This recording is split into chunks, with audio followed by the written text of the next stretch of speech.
ಸೌಂದರ್ಯ ಚಿಕಿತ್ಸೆ ಕುರಿತು ತಜ್ಞರಿಲ್ಲದ ವ್ಯಕ್ತಿಗಳು ಚರ್ಮ ರೋಗ ಹಾಗೂ ಸೌಂದರ್ಯ ಚಿಕಿತ್ಸೆ ನಡೆಸುತ್ತಿರುವ ಘಟನೆಗಳು ದಿನೇ ದಿನೇ ಹೆಚ್ಚಾಗುತ್ತಿದ್ದು ಇದು ಸಾರ್ವಜನಿಕರ ಆರೋಗ್ಯದ ಮೇಲೆ ಗಂಭೀರ ಆತಂಕ ಉಂಟುಮಾಡುತ್ತಿದೆ ಎಂದು ಸಹ್ಯಾದ್ರಿ ಡರ್ಮಾ ಅಸೋಸಿಯೇಷನ್ ಶಿವಮೊಗ್ಗ ಬ್ರಾಂಚ್ನ ಅಧ್ಯಕ್ಷರಾದ ಡಾಕ್ಟರ್ ದಾದಾಪೀರ್ ತಿಳಿಸಿದ್ದಾರೆ.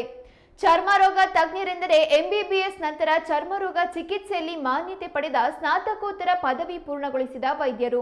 ಇಂತಹ ಅರ್ಹತೆ ಹೊಂದಿದ ವೈದ್ಯರು ಮಾತ್ರ ಚರ್ಮ, ಕೂದಲು ಮತ್ತು ಉಗುರುಗಳಿಗೆ ಸಂಬಂಧಿಸಿದ ಕಾಯಿಲೆಗಳನ್ನು ಗುರುತಿಸಿ ಚಿಕಿತ್ಸೆ ನೀಡಲು ಕಾಸ್ಮೆಟಿಕ್ ಅಥವಾ ಲೇಸರ್ ವಿಧಾನಗಳನ್ನು, ಕೂದಲು ಕಸಿಶಾಸ್ತ್ರ ಚಿಕಿತ್ಸೆಗಳನ್ನು ನಡೆಸುವುದಕ್ಕೆ ಕಾನೂನುಬದ್ಧ ಹಕ್ಕನ್ನು ಹೊಂದಿರುತ್ತಾರೆ. ಯಾವುದೇ ಚಿಕಿತ್ಸೆ ಪಡೆಯುವ ಮೊದಲು ವೈದ್ಯರ ಚರ್ಮರೋಗ ಪದವಿ ಮತ್ತು ವೈದ್ಯಕೀಯ ಮಂಡಳಿ ನೋಂದಣಿ ಸಂಖ್ಯೆಯನ್ನು ಪರಿಶೀಲಿಸುವುದು ಜನರಲ್ಲಿ ಅತ್ಯಂತ ಅಗತ್ಯ ಎಂದು ಶಿವಮೊಗ್ಗದಲ್ಲಿ ನಡೆದ ಸುದ್ದಿಗೋಷ್ಠಿಯಲ್ಲಿ ಸಹ್ಯಾದ್ರಿ ಡರ್ಮಾ ಅಸೋಸಿಯೇಷನ್ ಶಿವಮೊಗ್ಗ ಬ್ರಾಂಚ್ನ ಅಧ್ಯಕ್ಷರಾದ ಡಾಕ್ಟರ್ ದಾದಾಪೀರ್ ತಿಳಿಸಿದ್ದು, ಈ ಕುರಿತು ಸಾರ್ವಜನಿಕರಲ್ಲಿ ಜಾಗೃತಿ ಮತ್ತು ಚರ್ಮರೋಗ ವಿಭಾಗದಲ್ಲಿ ನಕಲಿ ವೈದ್ಯಕೀಯ ಚಿಕಿತ್ಸೆ ತಡೆಗಟ್ಟುವುದು ಅಗತ್ಯ ಎಂದಿದ್ದಾರೆ. ಪತ್ತೆ ಹಚ್ಚಿದ್ದಾರೆ, ಅವ್ನು ನೋಟಿಸ್ ಕೊಟ್ಟಿದ್ದಾರೆ. They are doing their work. ಒಂದು 20-25 ಜನ ಇದ್ದಾರೆ ಸರ್. ಆದ್ರೆ ಈಗ ಕೆಲವೊಬ್ರು ಏನ್ ಮಾಡ್ತಾರೆ, ಕೆಲವೊಬ್ರು ಕ್ಲಿನಿಕ್ ತೆಗೆದಿರ್ತಾರೆ, ಗೋಸ್ಟ್ ಫ್ಯಾಕಲ್ಟಿ ಅಂತ ಹೇಳ್ತೀವಿ, ಅಲ್ಲಿ ಡಾಕ್ಟರ್ಸ್ ಇರೋದಿಲ್ಲ, ಅವ್ರ ಹೆಸರು ಹಾಕಿ ಪ್ರಾಕ್ಟೀಸ್ ಮಾಡ್ತಾ ಇರ್ತಾರೆ. ಸಂಬಡಿ ಎಲ್ಸ್ ವಿಲ್ ಡು ಈ ತರ ಪ್ರಾಕ್ಟೀಸ್ಗಳು. ಅದು ಯಾಕೆ ನಾವು ನಿಮ್ಗೆ ಹೇಳ್ತಾ ಇದೀವಿ ಅಂತಂದ್ರೆ, ಎಷ್ಟೋ ಪೇಷಂಟ್ ಕಾಂಪ್ಲಿಕೇಶನ್ ಆಗ್ತಿದಾವೆ. ಆಮೇಲೆ ಆ ಕಾಂಪ್ಲಿಕೇಶನ್ ಅಲ್ಲಿ ಡೆತ್ ಕೂಡ ಆಗಿದೆ. Some people who are not eligible to do hair transplantation, ಕೂದಲು ಕಸಿ ಅಂತ ಹೇಳ್ತೀವಲ್ಲ, they have done and the people have died. ಅದು ಸಾರ್ವಜನಿಕರು ಗೊತ್ತಿರೋದ್ರಲ್ಲಿ ಹೋಗ್ಬಿಡ್ತಾರೆ, ಅಲ್ಲಿ ಹೋಗ್ತಾರೆ, 20,000-30,000 ಫಸ್ಟ್ ಕಟ್ಕೊಂಡ್ಬಿಡ್ತಾರೆ, ಆಮೇಲೆ ನಮ್ಮ ಕಡೆ ಬಂದು 200 ರೂಪಾಯಿ ಕೂಡ ಕಳ್ತಿರ್ತಾರೆ. ಸೊ ಈ ತರ ಕೆಲವೊಂದು ಸಾರ್ವಜನಿಕ ಅರಿವು ಮೂಡಿಸೋಕ್ಕೋಸ್ಕರ ನಮ್ಮ ಅಸೋಸಿಯೇಷನ್ ವತಿಯಿಂದ, actually this is a drive throughout nation, ಇಂಡಿಯಾದಲ್ಲೂ ಇದೆ, ರಾಜ್ಯದಲ್ಲೂ ಇದೆ, ಅದರ ಒಂದು ಭಾಗ ಆಯ್ತು ನಮ್ಮ.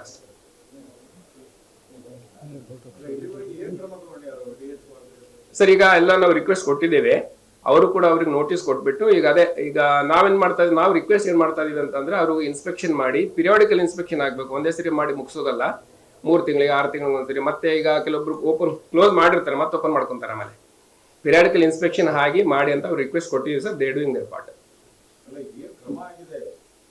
ಕ್ರಮ ಈಗ ಬರ್ತಾ ಇದೆ ಸರ್. ಈಗ ನೆಕ್ಸ್ಟ್ ಇದೇ ವಾರದಲ್ಲಿ ಎಂಕ್ವೈರಿ ಆಗ್ತಾ ಇದೆ. ಇದೇ ವಾರದಲ್ಲಿ ಅವರು ದೇ ಆರ್ ಟೇಕಿಂಗ್ ಆಕ್ಷನ್. ಇಲ್ಲ ಆಗಿರ್ಲಿಲ್ಲ ಸರ್, ಆಗಿರ್ಲಿಲ್ಲ.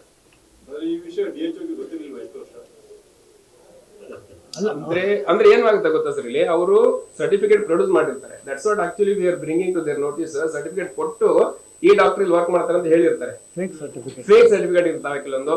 ಆಮೇಲೆ ಸೋ ಮೆನಿ ಪೀಪಲ್ ನ ಹೇಗೆ ಮಿಸ್ಲೀಡ್ ಮಾಡ್ತಾರೆ ಅಂದ್ರೆ, ಕೆಲವೊಂದು ಫೆಲೋಶಿಪ್ ಅಂತ ತಗೊಂಡ್ಬರ್ತಾರೆ, 2 ತಿಂಗಳು 3 ತಿಂಗಳು ಟ್ರೈನಿಂಗ್ ಹೋಗಿರ್ತಾರೆ. ಅದು ಆಕ್ಚುಲಿ ಅದು not recognise by NMC. NMC ಅಂದ್ರೆ ನ್ಯಾಷನಲ್ ಮೆಡಿಕಲ್ ಕಮಿಷನ್. ಇಲ್ಲ ಅಂದ್ರೆ RGHS ಅಂತ ಹೇಳ್ತೀವಿ ನಾವು. ನಮ್ಮ ಯೂನಿವರ್ಸಿಟಿ ಇದೆ, ಅಲ್ಲಿ 1 ವರ್ಷ 2 ವರ್ಷ ಫೆಲೋಶಿಪ್ ಮಾಡ್ಬೇಕಾಗುತ್ತೆ. ಇವ್ರು 2 ತಿಂಗಳು 3 ತಿಂಗಳು ಮಾಡ್ಕೊಂಡು ಆ ಸರ್ಟಿಫಿಕೇಟ್ ಇಟ್ಕೊಂಡು ಪ್ರಾಕ್ಟೀಸ್ ಮಾಡಕ್ ಆಗಲ್ಲ.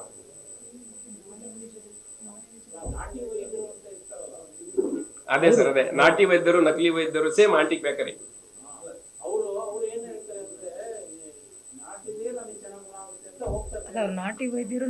ಅದು ಆಯುರ್ವೇದಿಕ್ ಇಲ್ಲ ಅಂತಂದ್ರೆ ಇದ್ ಮಾಡ್ತಾರಲ್ಲ. ಈಗ ಫಾರ್ ಎಕ್ಸಾಂಪಲ್, ಈಗ ಸರ್ಪುಣ್ ಬಂತು, ಅರ್ಪಿ ಜೋಸ್ಟು ಬಂತಂದ್ರೆ ಎಲ್ಲೋ ಕೆಮ್ಮಣ್ಣು ಹಚ್ಕೊಂಡ್ ಬರ್ತಾರೆ.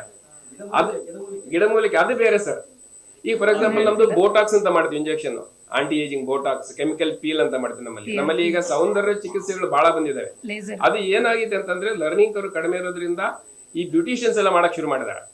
ಅವ್ರು ಏನೇನೋ ಹಾಕಿ ತಿಕ್ಕಿ ಕಾಂಪ್ಲಿಕೇಶನ್ ಮಾಡಿ ಆಮೇಲೆ ನಮ್ಮಲ್ಲಿ ಕಳಿಸ್ತಾರೆ. ಅದು ಇರ್ರಿಪೇರೇಬಲ್, ಏನ್ ಮಾಡಕ್ಕಾಗಲ್ಲ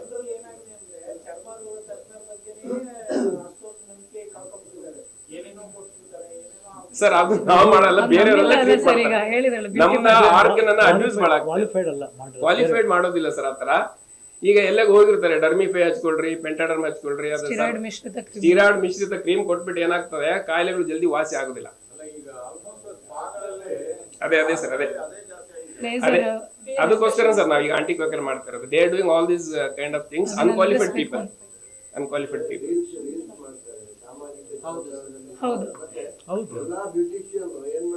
ಅಂದ್ರೆ ನಮ್ಮಲ್ಲಿ ಇಲ್ಲಿ ಇದಿದೆ ಸರ್. ಈಗ ನಮ್ಮಲ್ಲಿ ಪ್ರೂಫ್ ಇದೆ, ಕೆಲವೊಬ್ರು ಲೇಸರ್ ಮಾಡ್ಬಿಟ್ಟು ಕಾಂಪ್ಲಿಕೇಶನ್